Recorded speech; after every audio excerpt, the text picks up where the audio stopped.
Hello and welcome to the very first episode of the podcast. I'm not quite sure what I'm calling this, the Zombie Chris podcast, or not quite sure, but maybe this will be a weekly or a bi-weekly. Just depends on you guys. If you enjoy this, then we'll try to make it every single week. Give us some, topics. We'll ask in a, community forum, maybe some topics you want to see us talk about.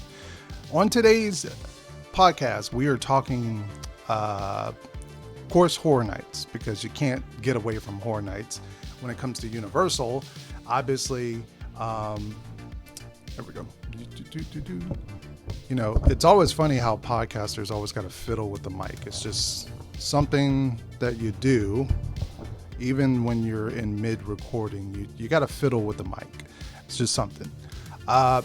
So we are going to be talking about Horror Nights, obviously.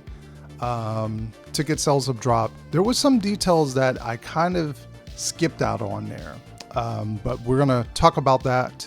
We're going to also not always talk about Disney, but Disney finally, and I've been waiting on this for years, finally released annual passes. We're going to talk about the prices and our thoughts about that. So stay tuned for that a little bit later. But first, let's talk about, of course, Halloween Horror Nights. Now, Horror Nights released a teaser, if you will. They did their normal thing on the website, ticket sales are dropping and stuff. There was something I kind of missed in the details on that, was about the live entertainment. Take a break from the scares and witness the spectacle of our world-class entertainment. It doesn't state that there are shows, multiple shows. It just says live entertainment. Of course, the picture hasn't changed. It's Nightmare Fuel. We already know they're kind of on at least a 3 or 4 year kind of contract. So we know they're going to be back.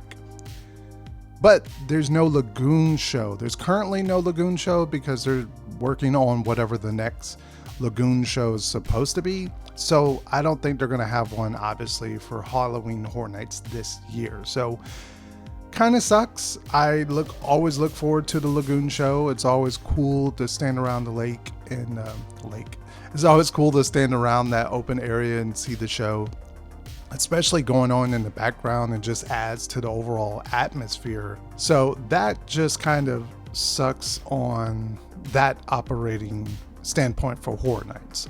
So no Lagoon show as it is reported right now. And the whole idea of See You in the Fog, I think this was just their merch. This has nothing to do with an IP. We're not getting John Carpenter's The Fog like everyone was maybe thinking. Oh, we already booked our Unmasking the Horror tour, as well as I've already got opening weekend booked as far as the hotel, because I wasn't playing around this year. Last year, I stupidly waited very last second. So I'm not doing that this time around. It's already booked. It's out of my head. I just gotta relax and now enjoy my time in waiting for everything to drop and then for opening weekend to come. So I'm happy that's done right now. It takes a load of pressure off.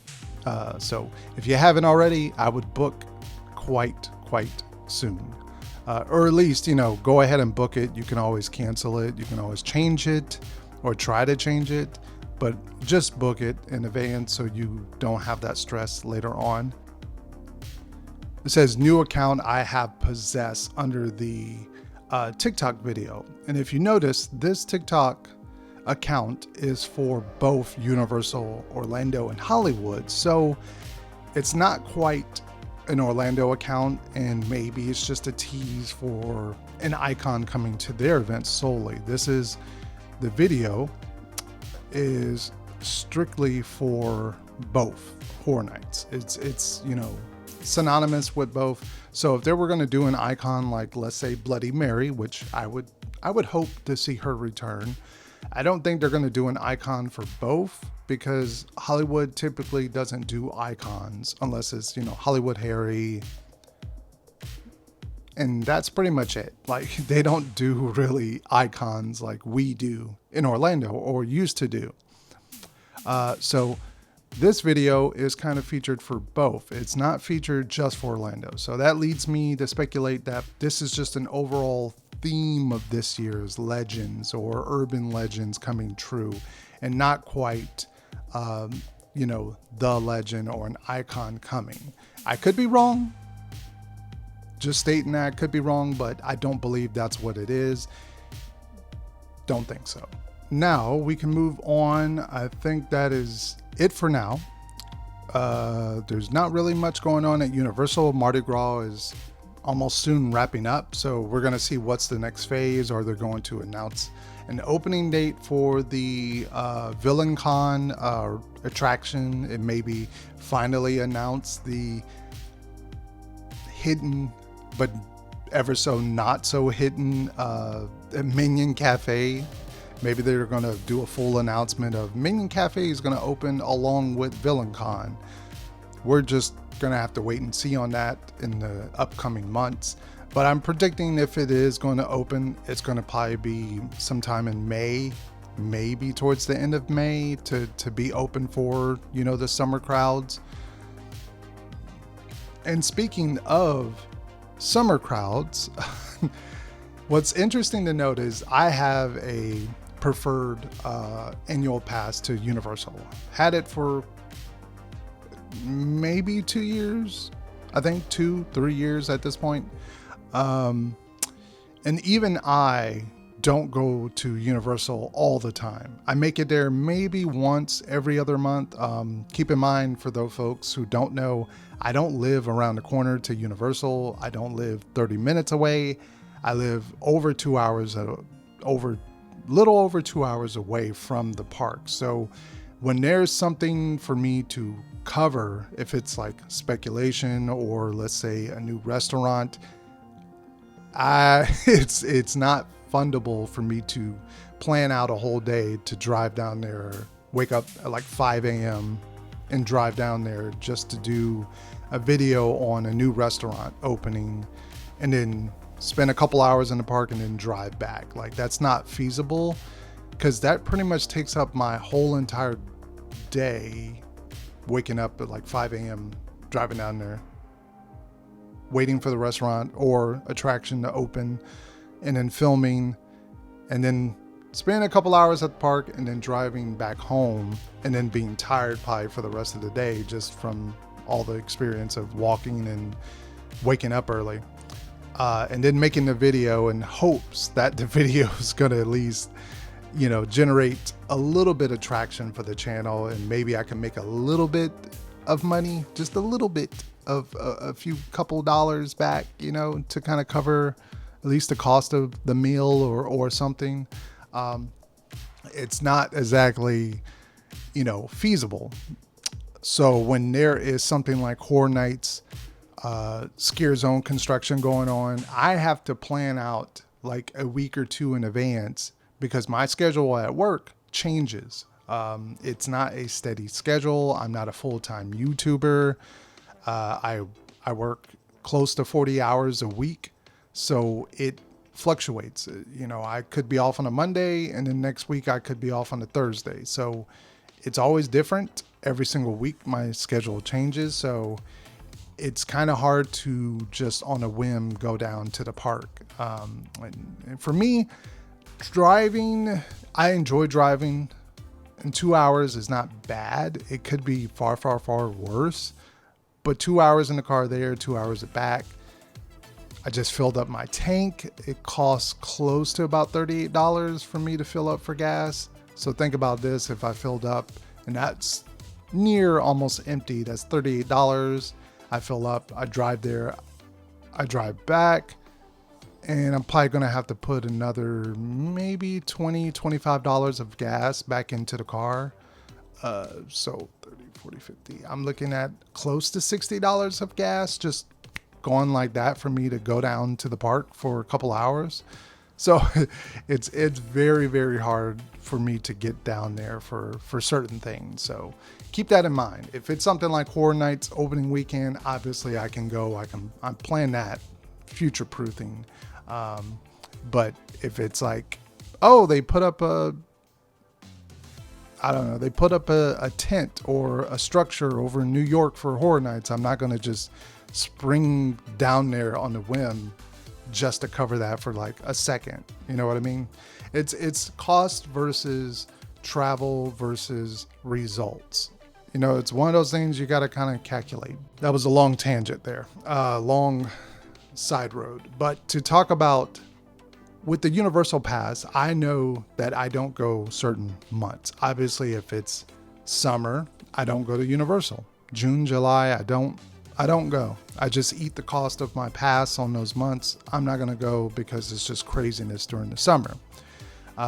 Like I said, I don't live there, so I would have to plan a day trip or try to book a hotel, and then the cost of the hotels go crazy amount. They go up, way up during the summer crowds. I don't go after November, especially like late November, December are my like no theme park days. Sorry. Work is crazy and the cost of everything is crazy sky high, especially because it's, you know, the busier season that they have at the park. So I wouldn't go down there during that time. So that brings me to the Disney annual passes. They're quite interesting. And I grew up in an era of being, when I did live in Orlando, I had a annual pass to Disney, and I had like the normal pass where it was no blackout dates. I can just go whenever I want. I wasn't blacked out, anything. I could just go whenever I want. I didn't have to reserve anything. So this new system of Disney with reserving, it is weird to me. It is a bizarre world that I am paying over $400 for a pass, $500, $600 for a pass. And I have to say, I think I want to go next Monday. Let me reserve that in hopes that I can get a reserve for that. So what happens when you want to go with a bunch of friends? How does that work? You all got to like pre-plan like 2 weeks out and say, everybody, are we going on Thursday? Okay, everybody try to get your reservations for Thursday. I don't know because I'm not used to this whole new Disney phase of reserving. So they finally released their annual passes for the park. It's been a long time that they haven't. Couple years is one of those things that people were dying for them to do. So last time I went was somewhere around 2020 was the last time I was at Disney. This was right around my birthday time of 2020. Friend of the channel, April, she was able to get me a ticket to get into the park. So that was the last time I've been to actual Disney property. So it's been well over 3 years since I've been there, and I don't see myself probably going anytime soon. Although these annual passes, they're kind of interesting. So the first pass is the Disney Pixie Dust Pass. That is starting at the price of $3.99 plus tax, or you can do $19 per month with a 12-month payments after you put $205 down. And these are Florida residents. These are for the locals. This pass is Florida residents only. Reservation-based admission most weekdays. Now see, that is the clue there. Most weekdays. So you're not going to be able to get weekends. So no Saturday, no Sunday. You can only do it usually Monday through Friday, I believe, are the dates. You get 20% off dining and merchandise, but you are blacked out during the peak and holiday periods. And that is the cheapest pass you can get right now. It's $400. Then they go up from there. They have the Disney Pirate Pass, which looks the same. Let me see. Yeah, so I keep forgetting that with the reservation, you have to make and hold up to 3 theme park reservations at a time on a rolling basis. This whole thing is very confusing to me. With the Pixie Pass, you can only do 3. With the Pirate Pass, you can do 4. And that is kind of like the main difference of those two. Let me see. So blackout dates. I don't think you're going to be blocked out. Yeah, you're only blocked out when it comes to late November and December for that pass. And then you like the next tier is the Sorcerer's Pass. So that one's $969 plus tax. Woo. This one is that's damn expensive. I'm just going to say that right now. That is really expensive. Wow. But you get to make and hold up to 5 theme park reservations. You get to pretty much have a majority of the days. Like I said, you're only blocked out when it comes to late November, December, those type of dates. But pretty much you have standard of everything else is pretty much given to you. And then what's really hilarious is if you are not a Florida resident and you're just like, I want an annual pass to Disney because maybe I go down there twice a year, you would be buying the Disney Incredible Pass. Not the price on this, we're talking it is $1,399 plus tax. Woo, that is expensive.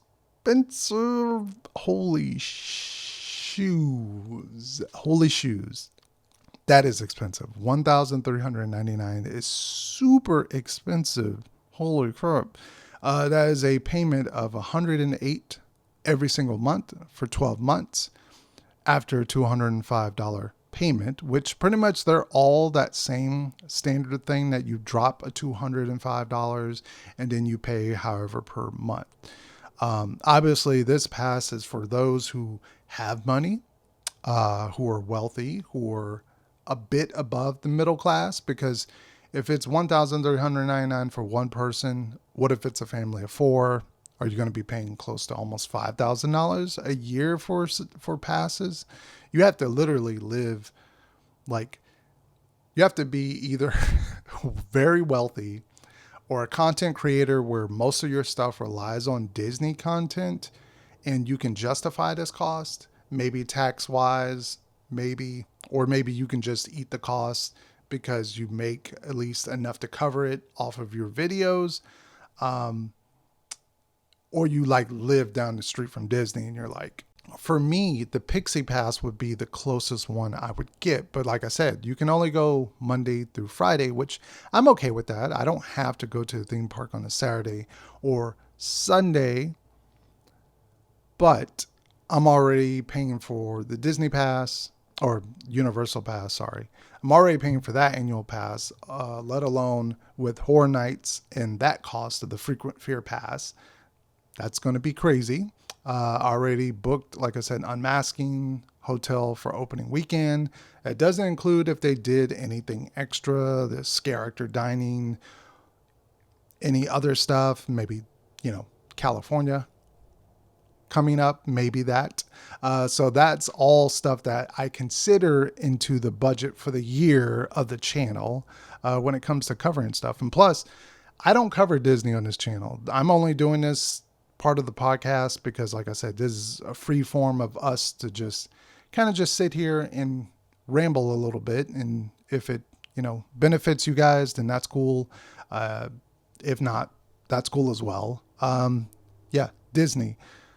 Ooh, boy. I do miss it. I do love Disney, despite the fact that most people think I love Universal. I grew up loving Universal, and then I got to experience Disney later on as an adult. Not really as a kid. I went once or twice, maybe. I don't really remember it, but I later on went as an adult and had appreciation for it.